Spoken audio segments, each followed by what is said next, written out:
Each of the 16 types has an unconscious philosophy guiding their worldview.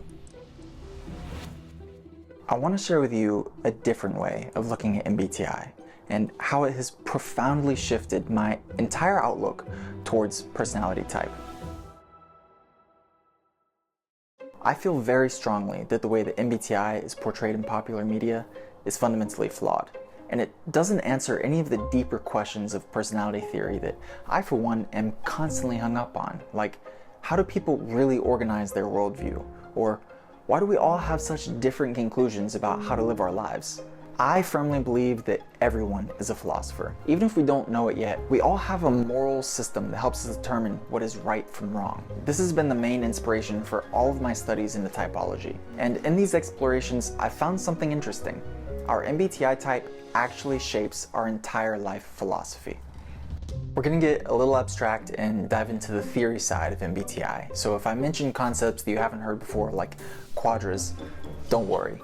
I'm going to explain everything as we go, and trust me, by the end of this video, you're going to have a whole new perspective on typology. So first and foremost, we're going to begin with the alpha quadra. Now, quadra theory in MBTI really just groups types together based on what cognitive functions they have in common. Cognitive functions are just the mental processes that we use to obtain, organize, and make decisions about information. So the alpha quadra consists of all of the types that share the extroverted feeling, introverted thinking cognitive function axis, and the extroverted intuition, introverted sensing cognitive function axis in their ego. So basically the NTPs and the SFJs. Now, at first, we might think that it seems a little bit weird to believe that these types have the same philosophy. I mean, an ISFJ and an ENTP can't be more different, right? Because these types do have the same cognitive functions, they share some fundamental beliefs in common. Michael Pierce, in his book Moats and Beams, calls this quadra the Democrats, not for any political reason, but because of the way their mind works. It'll be easier to get a full picture if we break down the type's worldview into their relationship with truth and knowledge, or their epistemology, and their relationship with what is good or moral, their ethics. You see, the alpha quadra really just wants to remove themselves and their biases from the equation. They believe that truth exists outside of the self, and this is really just one of the many ways the SI-NE axis operates.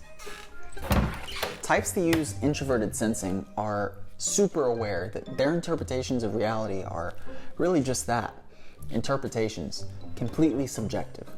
And because they know that they have a personal perception of the outside world and the way they see things, they use their other perception function, extroverted intuition, to take in as many different opinions as possible and then reconcile all of those opinions so they can see the forest for the trees.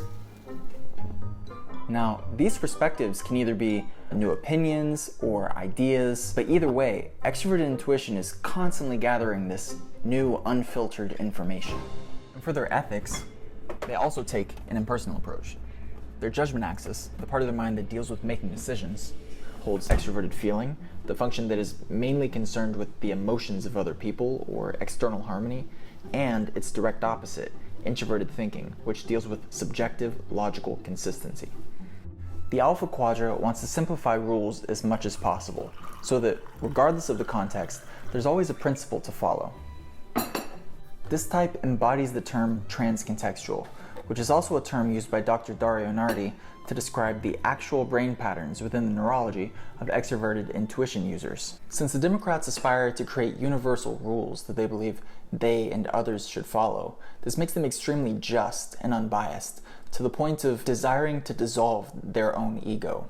Even in situations where they have transgressed the law and have been caught, they often have the integrity to own up to it. I once heard an ENTP say, "Rules aren't rules unless they're enforced, and if I break an unenforced rule and get caught, I'll take responsibility for it even if I disagree in principle." Socrates, probably the most famous alpha quadra philosopher of all time, refused an easy escape from prison after being condemned to death, even though he knew he was right, because he was afraid that challenging his sentencing would threaten the faith put in the democracy. Part of their integrity also comes from their unwillingness to misconstrue ideas, to sugarcoat the truth. They prefer honesty. They prefer to present their audience with all of the information that they have available to them and allow them to make the judgments themselves. This is because, at bottom, the Democrats want to dissolve their ego and prejudices as much as possible and rely simply on knowledge, justice, consistency, whether that be socially or intellectually, and objectivity. So now, let's talk a little bit about the Gamma Quadra. So when we compare these types to the alphas, we actually see a total 180 flip in ideals. Instead of a bottom-up line of thinking, they prefer a top-down approach. In Michael Pierce's language, he calls them the monarchs because their version of truth is less about acquiring as many different perspectives as possible and is more concerned with staying true to one's own vision. So they don't see truth as the total sum of all perspectives. The Gamma Quadra, or the SFPs and the NTJs, believe that reality is constant across all perspectives. So they see things as they are, and this leads to them holding a pretty matter-of-fact demeanor, where they'll say things like, a book is a book, a table is a table, and truth is truth, whether or not you agree or believe it. And so they take truth for granted, believing that the way they see things is correct, and either everyone else sees what is correct, or they're just wrong. And once they take that face value information, it is then interpreted in their mind abstractly to reveal what is actually there, what is beneath the surface. So when we talk about the ethic of the Gamma Quadra, they have a very strong personal morality, but instead of ideals like selflessness and sacrifice, they value something a little more postmodern. Because their judgment axis is made up of extroverted thinking, an achievement and goal-oriented function, along with introverted feeling, the function that deals with the emotions, desires, and feelings of the subject using it, their ethic is more concerned with individuality and autonomy. FI projects its need for internal harmony onto other people, and this is their version of sympathy, that everyone has their own feelings and desires the same way I do, and that everyone deserves inner peace through freedom. They prefer the idea that everyone is the ultimate and final judge of their own morality, rejecting the tendency of extroverted feeling users to fall in line with other people or to compromise themselves. The ultimate sin is selling out for the masses, but the greatest good is determined by the moral compass within oneself.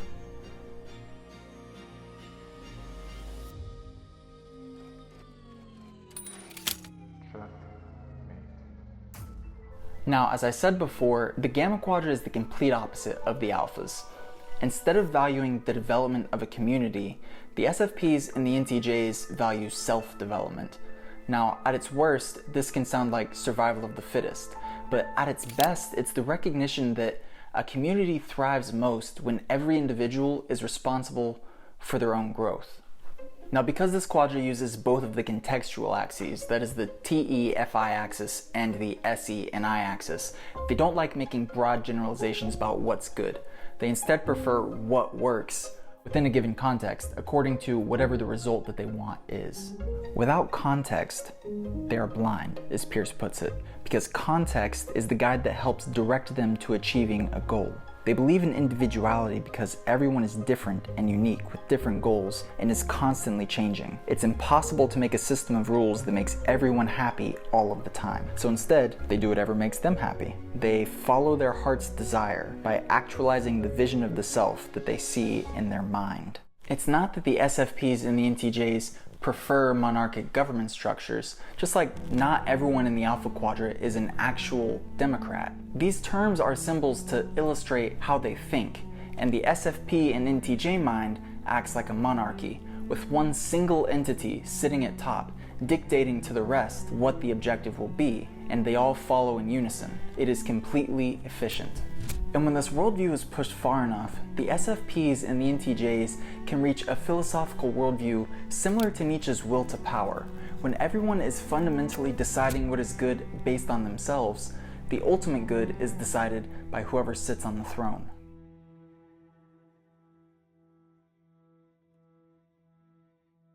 Then, Cue the delta entrance. So we've established that the SFJs and the NTPs are part of the double universal quadra, and the SFPs and the NTJs are part of the double contextual quadra. But what about the STJs and the NFPs? So they are one of the hybrid groups. They're a combination of the universal perception with the contextual judgment. The hybrid quadras are different from the pure quadras, like purely universal or purely contextual, because they're movement-based, while the alphas and the gammas are the two static temperaments. The static temperament's worldview is a little bit more chill. They're trying to find a position to rest in, kind of like the alpha quadra's unifying ideal. They're trying to find a moral system that does all the work for them so that they could just sit back and relax. Or like the gamma's egoistic tendency to not really care about anyone's worldview except their own. The hybrid quadras are moving from the worldview of one pure quadra to the other pure quadra. So the STJs and NFPs are moving from the universal perspective to the contextual. The reason is because they see things the same way as the NTPs and the SFJs, that their perception is obviously subjective, so they have to search for other perspectives on things. But their judgment is contextual, like the NTJs and the SFPs. So they place the same amount of importance on individuality and uniqueness. This makes the Delta Quadrant the most accepting temperament, or at least the most tolerant. They are aware of the many different paths people could possibly take in life, but they know deep down inside that everyone must choose their own path.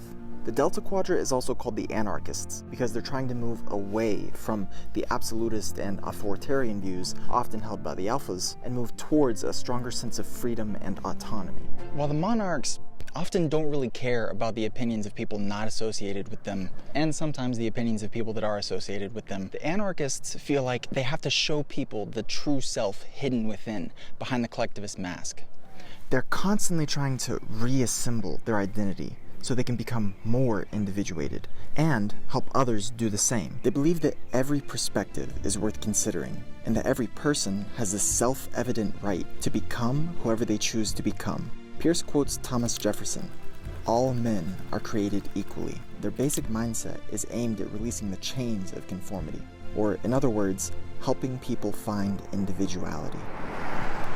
So it might seem weird to group STJs into this seemingly social activist worldview with ENFPs who constantly tell people to speak their own truth, or INFPs who say things like, "existence is painful." But it's more like the stereotypical dad, or Ben Shapiro, when they complain about taxes going to welfare because their justification is that it leads to dependency issues or something like that. And because of that, other quadras might believe that STJs and NFPs overvalue freedom because of their libertarian ideals, when in reality, they just believe that every person should be able to make decisions on their own behalf without judgment.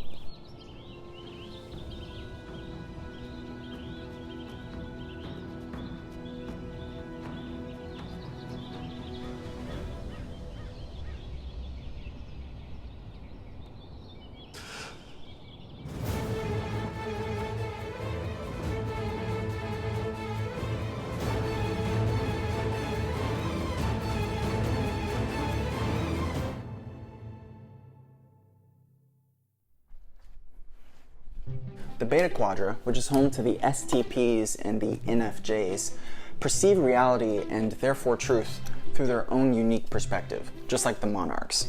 But their judgment is universal, like the Democrats, so they search for universally applicable rules to guide their ethical worldview.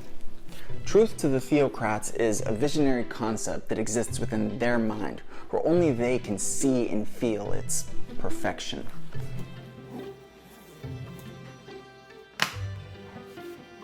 So, how are these visionary concepts created? Well, extroverted sensing is a very direct and intense type of perception that lends itself well to receiving factual information. They then organize that information in their minds abstractly through introverted intuition. This is the vision. This is truth. The theocrat group is faced with a conundrum where they kind of walk through life with these strong personal convictions that they really want to share with people, so they repackage their ideas in ways that they believe are suitable to whoever their listener is at the moment.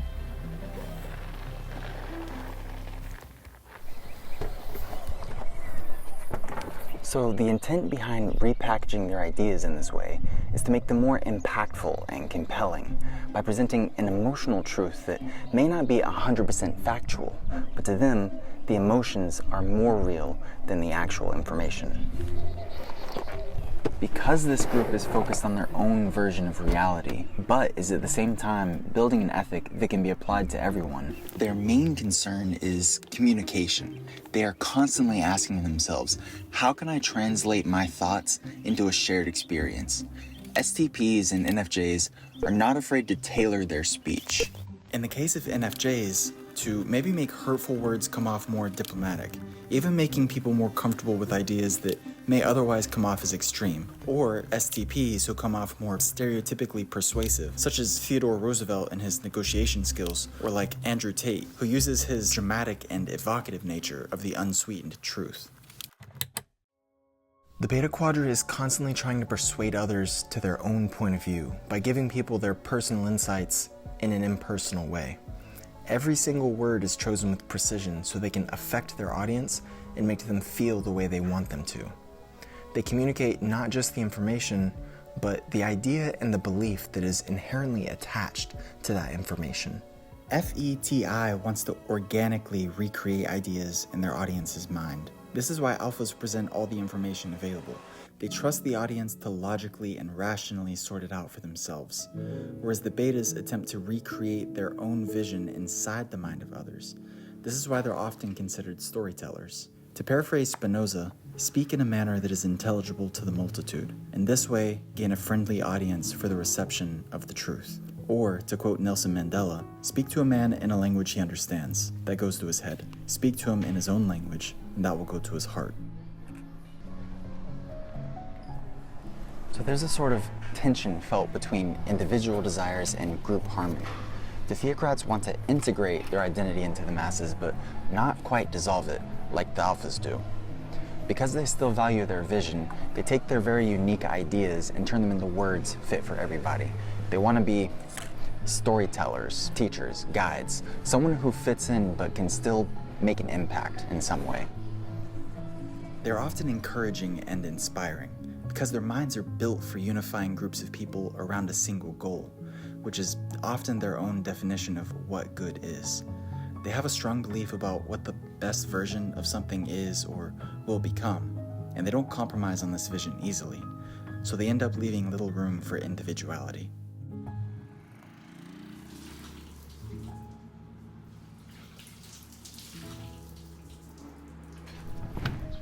And this is why, while this group is also movement-based, their flow is in the complete opposite direction of the Delta Quadrant. The Deltas believe that everyone is born fundamentally the same, cut of the same cloth, but is ultimately going down their own path. While the Betas believe that everyone is born in their own context, but should be striving towards the same end goal. Essentially, that there is a transcendent unity, and they want to show you what that looks like. Sometimes this end goal may have positive benefits, like MLK in the Civil Rights Movement, or Bruce Lee advocating for self-discipline, resiliency, and adaptability. Or it could have negative consequences, like the results of Hitler or Alexander the Great's rise to power.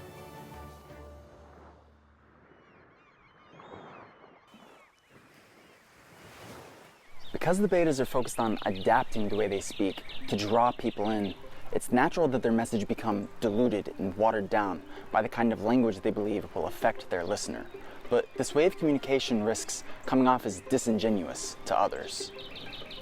While the Alpha Quadrant wants to present all the information objectively and unbiasedly, the Betas present ideas in a way that makes their audience feel the way they want them to. They ornament and sugarcoat, exaggerate and sensationalize. They withhold potentially important details, but they also tell magnificent stories in order to evoke the adequate emotions. Their unifying quality is similar to the Alpha Quadrant, but the difference is vision or hubris, arrogance, which leads them to believe that they have the truth. And if someone does not agree with them, it's because the theocrat is not translating their vision clearly. But despite this, at their best, their ultimate goal is integration and unification. Finding all the people wherever they are on their life path and guiding them to be the best that they can be, leading everyone up the pyramid to a shared point of unity.